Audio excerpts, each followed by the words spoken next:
بسم اللہ الرحمن الرحیم۔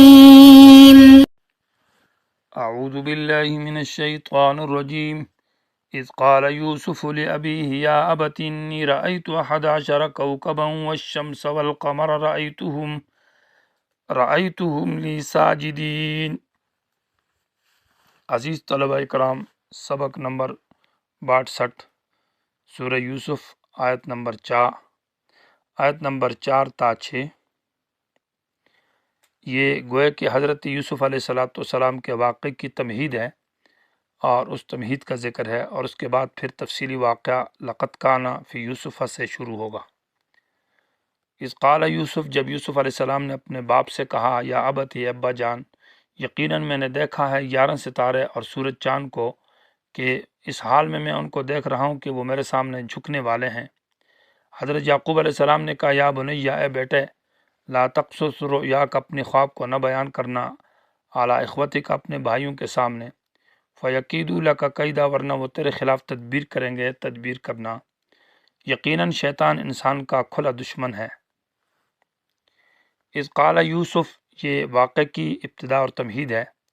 جب کہا یوسف علیہ السلام نے، لفظ یوسف قرآن میں 26 مرتبہ ذکر ہے، اور تفسیر مواہب الرحمن والے نے اس لفظ یوسف کے اندر کچھ اسرار ذکر کی ہے، کہ یا سے اشارہ ہے ایثار کی طرف، کہ یہ اللہ تبارک و تعالیٰ اس کو بادشاہت، ایثار الملک، بادشاہی اور مال عطا کرے گا، اور وہ سے اشارہ ہے وجاہت کی طرف، گوئے کہ اس کا چہرہ بڑا وجیح ہوگا، خوبصورت چہرے والا ہوگا۔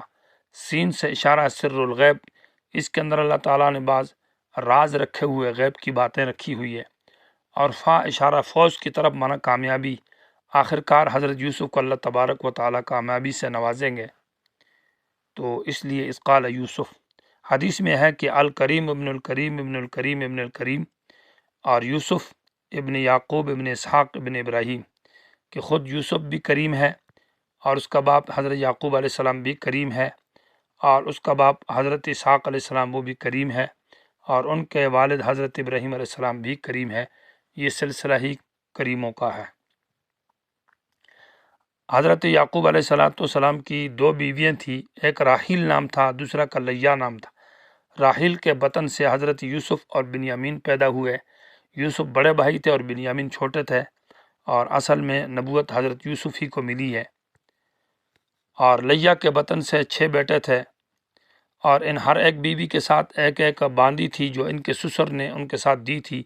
تو ایک باندی کے بطن سے 2 بیٹے اور دوسری سے 2، 4 وہ اور 6 یہ، 10 اور 2 یوسف اور بنیامین، یہ کل 12 بیٹے حضرت یعقوب علیہ السلام کے تھے۔ تو اذ قال یوسف، جب یوسف علیہ السلام نے کہا لابیہ، اپنے باپ سے، یا ابتی، ابا جان، انی رأیت 11، کہ یقیناً میں نے دیکھا ہے 11 ستارے اور سورج چاند، کہ وہ مجھے میرے سامنے جھکنے والے ہیں اور میرے سامنے سجدہ کر رہے ہیں۔ یعنی ساجدین بمعنی انحناء کے ہے، جھک جانے کے ہے۔ یہ رویت سے مراد رویت فی البصر نہیں ہے کہ آنکھوں کے ساتھ دیکھنا، بلکہ خواب کا معنی ہے کہ میں نے خواب میں دیکھا۔ رآ یرا رؤیا سے مشتق ہے، اور چونکہ خواب جو ہے وہ عالم امثال ہوتا ہے، حقیقت نہیں ہوتی، تو یہ معنی ہے کہ کوکبن سے مراد 11 ستارے سے مراد اس کے 11 بھائی ہے، گوئے کہ یہ اس کی مثل ہو گئے تاروں کی۔ اور سورج سے مراد باپ ہے، اور چاند سے مراد ماں ہے۔ سورج کا معنی زیادہ روشنی دینے والا، تو چونکہ حضرت یعقوب علیہ السلام پیغمبر تھے اور پیغمبر کی روشنی بہت زیادہ ہے، اس لیے اس کو تعبیر، اس کی مثل جو ہے سورج ہے۔ اور ماں جو ہے وہ ایک ولیہ ہے، بزرگہ ہے، تو اس لیے اس کی روشنی بنسبت پیغمبر کے کم ہے، تو اس کو تعبیر چاند سے کی ہے کہ نور القمر مستفاد من نور الشمس۔ اور جو باقی بھائی ہے ان کی مثال تاروں کی ہے، اگرچہ وہ انبیاء نہیں تھے، اور شروع میں ان سے کچھ گناہ ہوا، لیکن آخر کار توبہ طائب ہو کر وہ اولیاء اور نیک بن گئے تھے، اس لیے ان کی روشنی اور بھی کم ہے کہ وہ ستاروں کی مانند ہے۔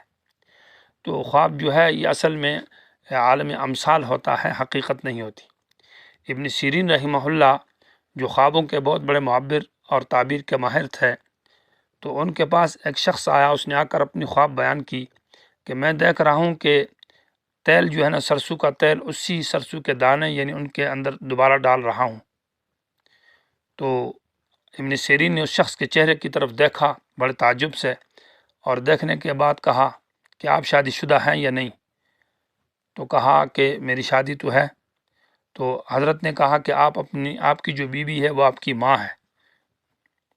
وہ آدمی گھر میں آیا اور گھر میں آ کر اپنے گھر والی سے پوچھا کہ اس طرح کی بات پوچھی، تو اس کی بیوی نے کہا کہ آپ کا باپ کون ہے؟ خاوند سے کہا۔ تو خاوند نے کہا فلاں جنگ کے اندر مجھے اتنا معلوم ہے کہ میرے باپ کا تو مجھے پتہ نہیں ہے، فلاں کسی جنگ کے اندر جب جنگ ہو رہی تھی تو میں کسی جھاڑیوں کے اندر پھینکا گیا بچہ تھا اور لوگ مجھے اٹھا کر لے گئے تھے۔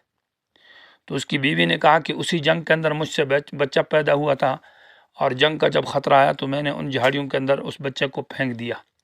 گویا کہ وہی جو اس کی بیوی ہے یہ اس کی ماں تھی۔ ایک اور شخص نے حضرت ابن سیرین سے خواب پوچھا، یہ حضرت ہارون رشید کی بیوی زبیدہ، انہوں نے ایک باندی بھیجی ہارون رشید کے پاس کہ میں دیکھ رہی ہوں خواب کے اندر کہ لوگ جو ہے نا سارے کے سارے وہ میرے ساتھ لگے ہوئے، یعنی مجھ سے وطی کر رہے ہیں۔ تو وہ باندی ہارون رشید کے پاس گئی اور اس سے جا کر خواب بیان کی ابن سیرین کے پاس۔ تو ابن سیرین نے کہا کہ یہ خواب آپ کی نہیں ہے، یہ کوئی بڑا آدمی ہے، کسی اور کیے جائیں، اس آدمی کو بلائیں۔ تو وہ باندی واپس گئی اور ان کے گھر والی کو بتایا، اور اس نے کہا کہ جاؤ کہ میرا بتاؤ کہ یہ ہارون رشید کی بیوی کو یہ خواب آیا۔ تو جب بتایا گیا تو ابن سیرین نے کہا کہ اللہ تعالیٰ آپ سے بہت بڑا کام لیں گے امت کے خیرخواہی کے لیے، دنیا کی فلاحی کے لیے۔ بعد میں ہارون رشید کا جب دور حکومت آیا تو ہارون رشید نے اپنی بیوی سے کہا کہ آپ اپنی کوئی خواہش کے مطابق مجھے کچھ کام کا کہیے کہ میں وہ آپ کے نام پر ایک دنیا کو رفاہی کام کرنا چاہتا ہوں۔ تو بیوی نے کہا کہ مکہ اور مدینے والے لوگوں کے پاس پانی نہیں ہے، پانی کی بڑی قلت ہے، لوگ بڑے تنگ ہیں، تو میں چاہتی ہوں کہ عراق سے ایک نہر کھدوائی جائے اور بیت اللہ کی طرف اور مکہ اور عرفات میں اس کو لے کر بہایا جائے۔ تو ہارون رشید نے اس نہر کو شروع کیا، اور زیر زمین وہ بغداد سے 800 کلومیٹر یعنی 800 میل کے سفر پر وہ نہر گئی ہے اور زیر زمین ہے، اور وہ مکہ اور مدینہ کے اندر جا کر اس کو سیراب کیا گیا، وہاں تک پہنچائی گئی ہے، گویا کہ اس کی تعبیر تھی۔ تو یہ ایک معنی یہ ہے کہ یہ تعبیروں کا خواب کا جو نظام ہے یہ حضرت یوسف علیہ السلام کے زمانے میں بہت زیادہ تھا۔ تو حضرت یوسف علیہ السلام کو یہ بطور ایک معجزہ عطا کیا گیا ہے۔ ہر نبی کے دور میں جس چیز کا بہت چرچا ہوتا ہے تو اسی مناسبت سے اس پیغمبر کو ایک خاص معجزہ عطا کیا جاتا ہے جو عام لوگوں کے پاس اس طرح نہیں ہوتا۔ قال حضرت یعقوب علیہ السلام نے کہا یا بنی، اے بیٹے، لا تقصص، نہ بیان کرنا، قصہ قص معنی بیان کرنا، نہ بیان کر اپنی خواب کو علی اخوتک، اپنے بھائیوں کے سامنے، فیکیدوا لک کیدا، وہ تیرے خلاف تدبیر کریں گے، سازشیں کریں گے، حسد کریں گے۔ معنی یہ ہے کہ اس وقت حضرت یعقوب علیہ السلام کو خواب کی تعبیر سمجھ میں آ گئی کہ یہ میرا بیٹا نبی بنے گا، اور بھائی تو اس کے ساتھ حسد کریں گے، تو ایسا نہ ہو کہ پھر اس کے ساتھ حسد کریں، اس کو کہیں ہلاک کر دیں۔ خواب کی تعبیر نہ بتائی، اور یہ ہے کہ اس کا طریقہ کار بتا دیا کہ کیا کرنا چاہیے، یعنی تدبیر بتا دی۔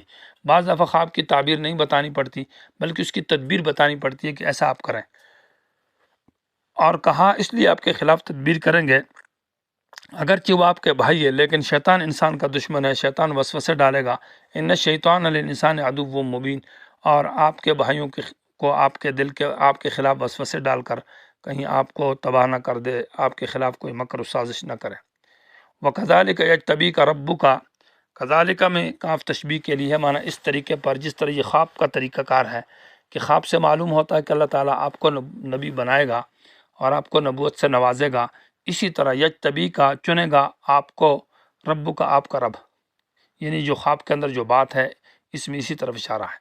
وَيُعَلِّمُكَ، اور سکھائے گا اللہ تعالیٰ تجھ کو، من تأویل الاحادیث، خوابوں کی تعبیر، وَيُتِمُّ نعمتہ علیک، اور پورا کرے گا اپنی نعمت کو تجھ پر، نعمت نبوت، وعلی آل یعقوب، اور یعقوب کی آل کے اوپر۔ تعویل الاحادیث کا دو معنی ہے، ایک تعویل الاحادیث سے مراد خوابوں کی تعبیر ہے، یہ علم اللہ تعالیٰ آپ کو سکھائے گا، اور دوسرا معنی ہے من تعویل الاحادیث سے احادیث الانبیاء اور احادیث الامم، پہلی امتوں اور انبیاء کی جو باتیں ہیں ان کی حقیقت آپ کو بتلائے گا اللہ تعالیٰ، کہ ان کے علوم اور ان کی باتوں کی حقیقت تک آپ پہنچ جائیں گے۔ تعویل بمعنی حقیقت کے ہوگا اس صورت میں۔ وَيُتِمُّ نِعْمَتَهُ عَلَيْكَ، اور اللہ تعالیٰ اپنی نعمت آپ پر کامل کریں گے، جو نبوت ہے، جو علم اللہ آپ کو دے گا، وَعَلَىٰ آلِ یعقوب، اور آل یعقوب کے اوپر بھی اس سے مراد یہ کہ حضرت یعقوب علیہ السلام کی نسل میں بہت سارے انبیاء آئے اور اولیاء آئے، تو ان کے اوپر بھی اللہ تعالیٰ نے اس نعمت کو پورا کیا کہ یعقوب کی اولاد میں انبیاء پر اپنی نعمت کو مکمل کیا۔ کما اتمہا علی ابوئی کا، جیسے کہ پورا کہ اللہ تعالیٰ نے اس نعمت کو آپ کے باپ دادا پر من قبل، اس سے پہلے، یعنی ابراہیم اور اسحاق، کہ ان کو نبوت اللہ نے دی، تو اللہ تعالیٰ آپ کو بھی نبوت عطا کرے گا۔ ان ربک علیم حکیم، بے شک آپ کا رب جاننے والا ہے، وہ جانتا ہے کہ کون نبوت کا حقدار ہے۔ حکیم وہی حکمت والا ہے جس کو دیتا ہے اور کسی کو نہیں دیتا۔